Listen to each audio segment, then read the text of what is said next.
Mukhang marami tayong natutuhan ngayon Opo, Kuya Eric, marami po kaming natutunan tungkol sa causes of burns. Marami po palang pwedeng maging dahilan ng pagkapaso, kaya dapat lagi po tayong behave para hindi tayo madisgrasya. Huwag natin kalilimutan yan para hindi tayo mapaso. Opo, Kuya Eric. Okay, Bible story na. Kahapon ay natunghayan natin ang tungkol sa kasamaan ng mga anak ni Israel at ang galit sa kanila ng Panginoon. Gumawa po sila ng masama sa paningin ng Panginoon at pinabayaan po nila ang Diyos. At sila'y sumamba sa mga Diyos-Diyosan. At sa galit po ng Panginoon, nagipit po sila ng kanilang mga kaaway. Yun nga ang nangyari sa mga anak ni Israel.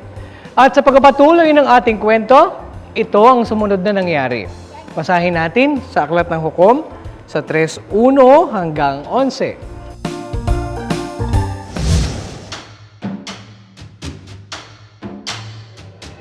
Ito nga ang mga bansang iniwan ng Panginoon upang subukin ang Israel sa pamamagitan nila sa makatuwid bagay sa mga hindi nakaalam ng mga pagbabaka sa Kanaan. Nang maalaman man lamang yaon ng mga salit-saling laki ng mga anak ni Israel, upang turuan sila ng pakikibaka, yaon man lamang ng unay hindi nakaalam. Ang nangabanggit ay ang 5 pangulo ng mga Filisteo at ang lahat ng mga Kananeo at ang mga Heveo na tumatahan sa bundok ng Libano mula sa bundok ng Baal Hermon hanggang sa pasukan ng Hamat. At sila nga upang subukin ang Israel sa pamamagitan nila na maalaman kung kanilang didinggin ang mga utos ng Panginoon na kanyang iniutos sa kanilang mga magulang sa pamamagitan ni Moises.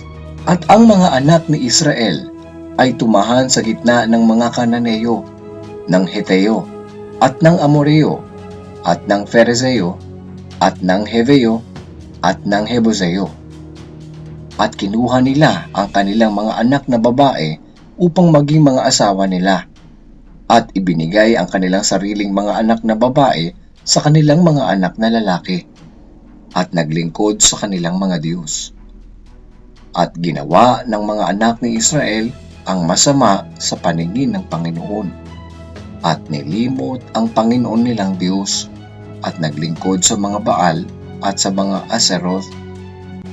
Kaya't ang galit ng Panginoon ay nag-alab laban sa Israel, at kanyang ipinagbili sila sa kamay ni Chusan-Risataim, na hari sa Mesopotamia. At ang mga anak ng Israel ay naglingkod kay Chusan-Risataim na 8 taon.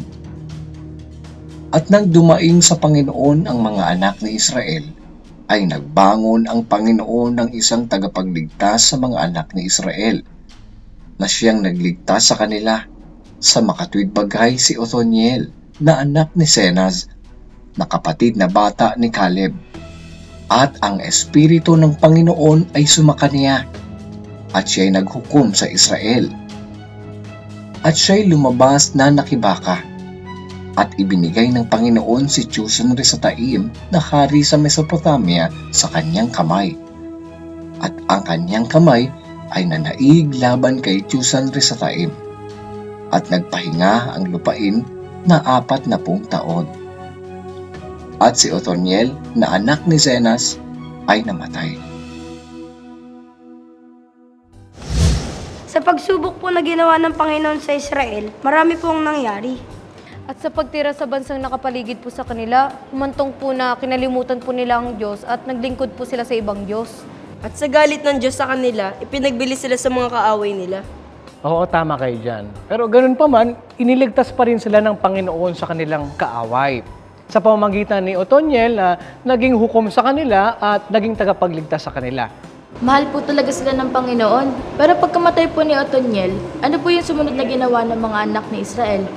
Sige, yan naman ang ating matutunghayan bukas kung laloobin ng Panginoon. Kaya't manatiling nakatutok dito sa Bible Story. Maraming paraan para tayo ay mapaso o madisgrasya sa apoy.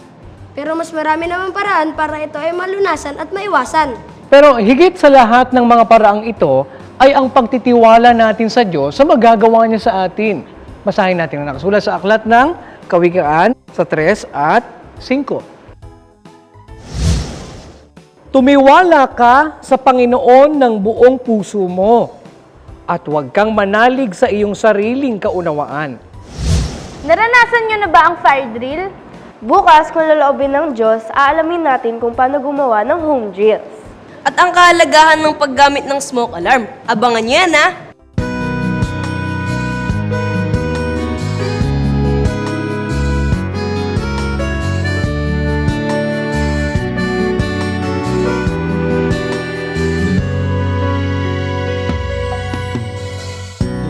Lipas ang isang taon, salamat sa Diyos na siyang gumabay sa ating pag-aaral. Marami tayong natutunan, kalakip ang mga kalungkutan at kasiyahan.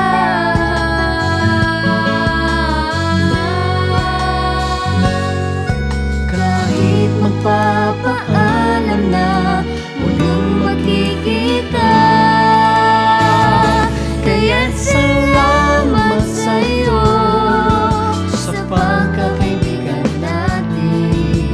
Ngayong graduation na ay di kita lilimutin. Salamat sa Diyos, tayo'y nakarating sa panibagong ito ng buhay, sa pag-aaral natin.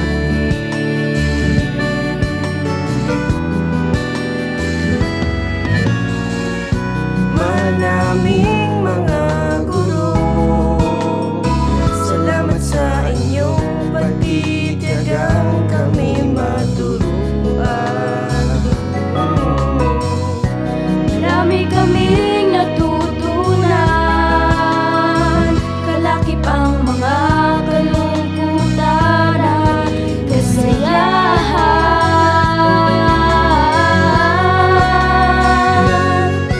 Kahit magpapaalam na muling magkikita, kaya salamat sa inyo sa pagtuturo sa amin. Ngayong graduation na ay di kayo lilimutin. Salamat sa Diyos, kami ay nakarating sa panibagong ito ng buhay, sa pag-aaral namin. Graduation na, graduation na, graduation na, graduation na,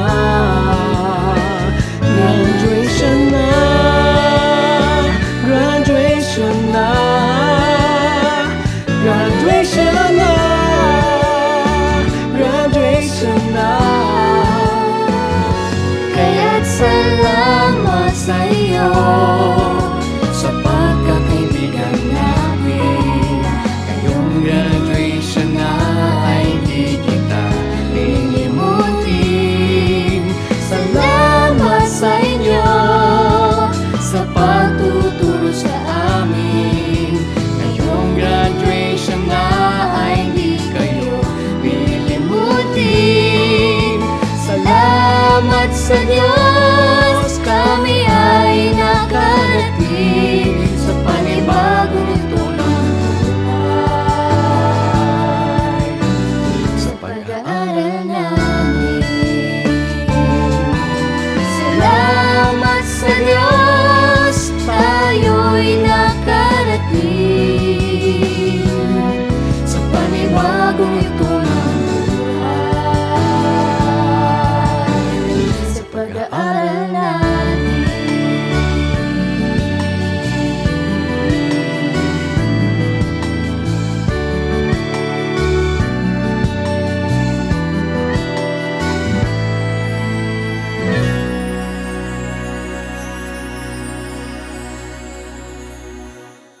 Hanggang dito muna mga bata. Bukas, God willing, ay muli tayo uling magkita-kita. Dito lang sa nag-iisang Bible School on Air, ang KNC Show! KNC Show. Will teach us while we grow. Sa tulong ng ating Diyos Ama, isipan ay magliliwanag. The KNC Show. Will teach us while we grow. Sa tulong ng ating Diyos Ama, isipan ay magliliwanag na.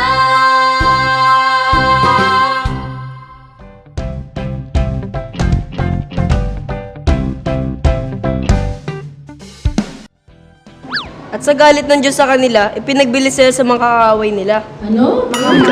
Marami po palang pwedeng maging dahilan ng pagkapaso, kaya dapat lagi po tayong behave para hindi tayo madisgrasya. That's right. Very proud.